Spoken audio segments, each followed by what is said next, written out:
Hi అండి, అందరికీ good morning. Welcome to my healthy cooking. ఈరోజు మన హెల్దీ కుకింగ్లో హెల్దీ లంచ్ అండ్ బ్రేక్ఫాస్ట్ ఏంటో చూసేద్దాం. ఈరోజు మా లంచ్ అయితే చాలా సింపుల్గా చేశాను. నూల్కోల్ పప్పు అండి. చాలా హెల్దీ అండ్ టేస్ట్ కూడా బాగుంటుంది. శివాన్స్ స్నాక్స్ అయితే పైనాపిల్ పెట్టేశాను.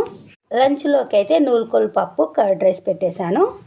ఇంకా పప్పు అయితే చాలా మందికే తెలిసే ఉంటుంది కదా. మనం ఇంట్లో రెగ్యులర్గా చేస్తాం కదండి పప్పు, సేమ్ అదే విధంగా ఇది కూడా.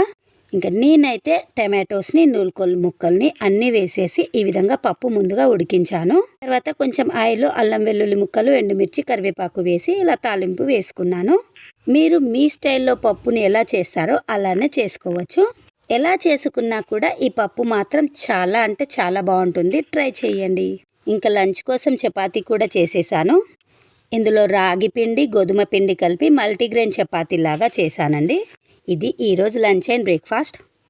పల్లి చట్నీ, రాగి ఇడ్లీ, నూల్కోల్ పప్పు, గోరు చిక్కుడు ఫ్రై, బనానాతో అయితే నా బ్రేక్ఫాస్ట్ అయితే కంప్లీట్. వీడియో యూస్ఫుల్ ఉంటే ప్లీజ్ లైక్ అండ్ సబ్స్క్రైబ్.